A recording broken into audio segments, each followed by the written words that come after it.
우리 주님이 준비한 꿈꾸는 천국은 함께 즐거움이 존재하는 곳입니다.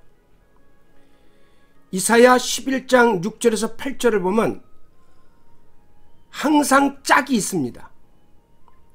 이리와 어린 양, 표범과 어린 염소, 송아지와 어린 사자, 암소와 곰, 독사와 어린아이. 그런데 가만히 보면 도저히 같이 어울리기 어려운 존재들이 함께합니다. 그리고 즐거움을 함께 나눕니다. 천국은 함께 있어 즐거운 것입니다.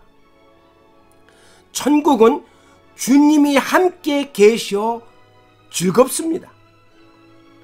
또 천국은 사랑하는 사람들이 함께 있어 즐거운 것입니다. 천국은 주님을 믿는 사람들이 함께 있어 즐거운 것입니다.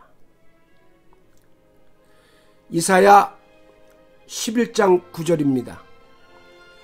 나의 거룩한 산, 모든 곳에서 해암도 없고 상암도 없을 것이니 이는 물이 바다를 덮음같이 여호와를 아는 지식이 세상에 충만할 것임이니라.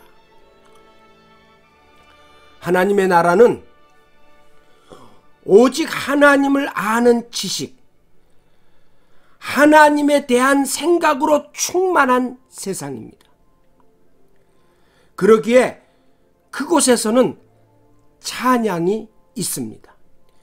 기쁨이 있고 즐거움이 있습니다. 그런데 이 모든 것들은 하나님을 알기에 가능한 일입니다. 호세아 선지자가 내 백성이 지식이 없으므로 망하는도다 라고 탄식한 대로 하나님을 알지 못하면 망합니다. 하나님을 알지 못함에 하나님을 믿지도 경배하지도 않습니다. 그러니까 망하는 길밖에 없습니다. 그런데 하나님의 나라는 하나님을 아는 지식으로 충만합니다. 모두가 하나님을 압니다. 알되 아주 정확하고 자세하며 체험적으로 압니다. 어느 나라에 아름다운 정원을 가진 임금님이 있었는데 그 왕은 자신의 정원 때문에 날마다 행복했습니다.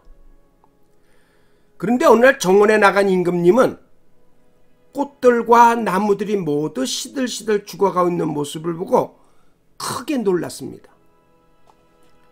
임금님은 근심에 쌓여 키가 작은 참나무에게 먼저 왜 그렇게 죽어가고 있느냐고 물었습니다.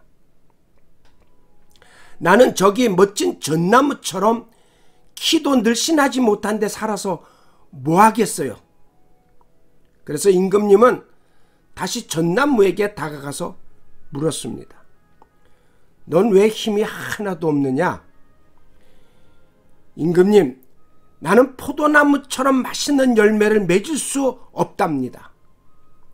이번엔 포도나무에게 물었습니다. 임금님이 아끼시는 장미나무처럼 아름다운 꽃을 저는 피울 수가 없답니다. 장미나무는 얼마나 행복할까요?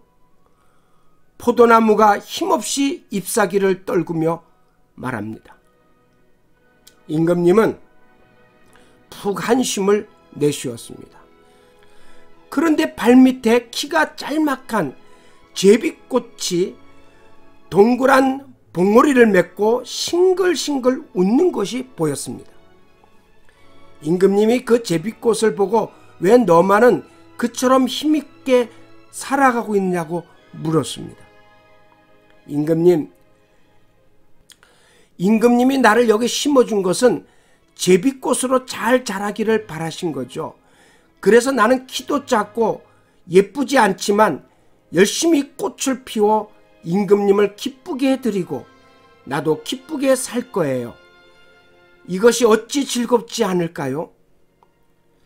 여기 제비꽃은 왕의 마음을 아는 지식이 있습니다. 그러니까 그는 행복합니다. 마찬가지입니다. 나를 향한 하나님의 은혜와 축복, 나를 향한 하나님의 사랑의 마음을 아는 사람은 행복합니다. 천국은 이런 하나님을 아는 지식으로 가득 찬 사람들이 있는 곳입니다. 그러기에 거기는 두려움이나 염려가 없습니다. 오직 하나님을 아는 사람들로 인하여 행복이 있는 곳입니다. 엄청난 천국을 우리가 어떻게 이 짧은 시간에 다 이해하고 알 수 있겠습니까?